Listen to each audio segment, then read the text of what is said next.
এর আগের প্রতিবেদনেই আমি আপনাদের দেখিয়েছি কিভাবে হিমন্ত বিশ্ব শর্মা অসমের জন্য শিল্প নিয়ে আসছেন। সেমিকন্ডাক্টর, টাটার সেমিকন্ডাক্টর থেকে শুরু করে নরেন্দ্র মোদীর সমর শিল্প করিডর এবং বিদেশি বিনিয়োগ, এবং তারপর এই 25 এবং 26 তারিখ অসমে দুদিনের শিল্প সম্মেলনে অজস্র বিনিয়োগ। এর আগের প্রতিবেদনেই আমি আপনাদের দেখিয়েছি কিভাবে হিমন্ত বিশ্ব শর্মা অসম রাজ্যটার চেহারাই বদলে দিচ্ছেন। কোথায় ছিল পেছিয়ে, পশ্চিমবঙ্গের কত নিচে ছিল, তুলনাতেই আসতো না।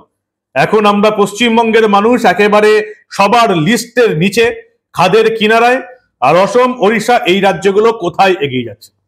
এবং আমি আপনাদের এটা বলেছিলাম যে হিমন্ত বিশ্ব শর্মার এই শিল্প উদ্যোগ নিয়ে যত না মানুষ দেখবেন, তার চেয়ে মানুষ বেশি পছন্দ করেন হিমন্ত বিশ্ব শর্মার অন্য কাজগুলো নিয়ে। ঠিক যেমন এই প্রতিবেদনে আমি আপনাদের বলবো কিভাবে একেবারে ব্রিটিশ আমলের 1937 সালের মুসলিম লীগের তৈরি একটা আইন ডাস্টবিনে ফেলে দিলেন হিমন্ত বিশ্ব শর্মা, যেই জন্য বিতর্ক চলছে। কিন্তু সমস্ত বিতর্ক উড়িয়ে দিয়ে হিমন্ত বিশ্ব শর্মা অসম বিধানসভাতে একটা যুগান্তকারী সিদ্ধান্ত নিয়েই নিলেন। ঠিক কি কি হলো অসম বিধানসভায় গতকাল শুক্রবার জুম্মার নামাজের পর থেকে শুরু হলো, সবটা বলবো আপনাদের। এই প্রতিবেদন শেষ অবধি দেখুন। আমি মানব, দ্য নিউজ বাংলায় আপনাদের স্বাগত জানাচ্ছি। 1937 সালে ব্রিটিশ আমলে মুসলিম লীগের নেতা সৈয়দ সাদউল্লাহ একটি প্রথা চালু করেছিলেন অসমের বিধানসভায়। 90 বছর পর অসমের বিধানসভা থেকে মুখ্যমন্ত্রী হিমন্ত বিশ্ব শর্মা সেই প্রথাটা তুলে দিলেন। কি প্রথা? জুম্মার নমাজে বিধানসভার অধিবেশনে 2 ঘন্টার বিরতি দেওয়া হতো। জুম্মার নমাজের জন্য আর 2 ঘন্টার বিরতি দেওয়া হবে না, অসম বিধানসভায় ঘোষণা করে দিলেন মুখ্যমন্ত্রী হিমন্ত বিশ্ব শর্মা। এবং গতকাল শুক্রবার থেকে একেবারে এই নিয়ম লাগু হয়ে গেল। গত এপ্রিলে অসম বিধানসভার স্পিকার 7 সদস্যের একটি কমিটি গঠন করেছিলেন। তাদের প্রত্যেককে রিপোর্ট দিয়েছে যে বিজেপি শাসিত অসমের বিধানসভা আপাতত জুম্মার নামাজ পাঠের যে প্রচলিত প্রথা ছিল 2 ঘন্টার বিরতি, সেটা তুলে দেওয়া হয়েছে। শুক্রবার থেকে এই সিদ্ধান্ত কার্যকর হয়েছে। বিধানসভায় গত অগস্ট মাসে পাশ হওয়া একটি প্রস্তাবের ভিত্তিতেই এই পদক্ষেপ বলে দাবি করেছেন বিজেপির বিধায়ক বিশ্বজিৎ ফুকন। এবং বিধানসভা থেকে এই যে জুম্মার নামাজে 2 ঘন্টার ছুটি দেওয়া হতো, বিরতি দেওয়া হতো, এটা এবার তুলে দেওয়া হলো, যেটুকু আমরা জানতে পেরেছি। আরো একবার বলছি, ব্রিটিশ আমলে 1937 সালে অসম বিধানসভায় মুসলিম লীগের তরফে রাজ্যের মুসলিম বিধায়কদের জন্য জুম্মার অর্থাৎ জুম্মার নামাজের দিন শুক্রবার 12টা থেকে 2টো অবধি রাজ্যের এই বিধানসভার অধিবেশন বন্ধ করে বিরতি নেওয়া হতো 2 ঘন্টা। এবং মুসলিম লীগের নেতা সৈয়দ সাদুল্লাহ বা সাদউল্লাহ এই প্রথা চালু করেছিলেন।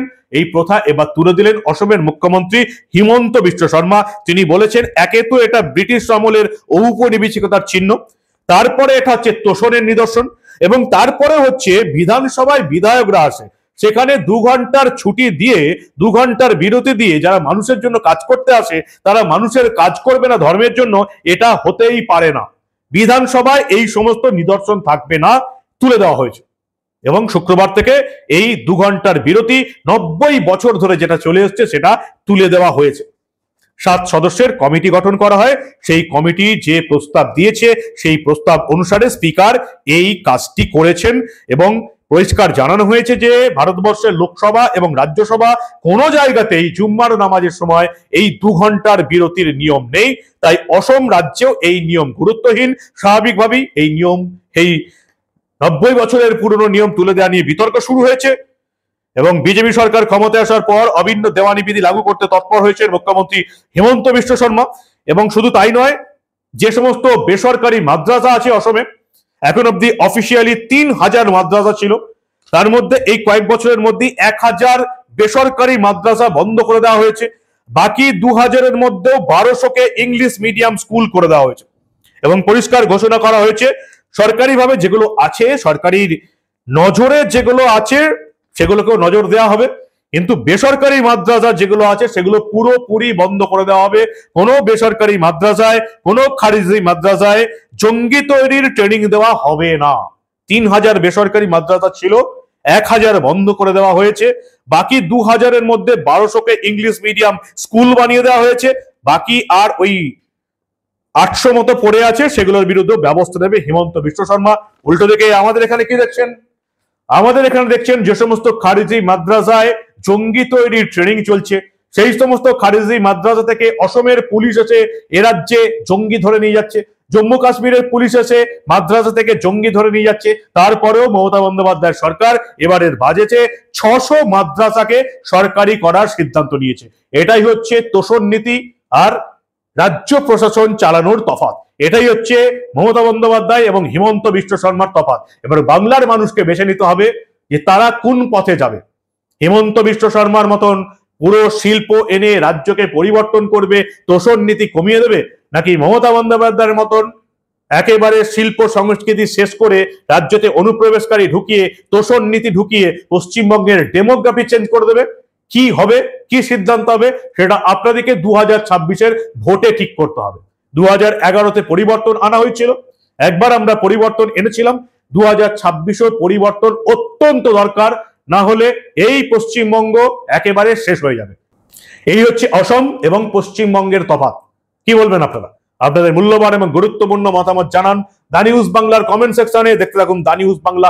আমরা আবার ভারতের বিভিন্ন রাজ্যে ঘটে যাওয়া এই ধরনের অনেক খবরই চেপে রাখতে দেব না।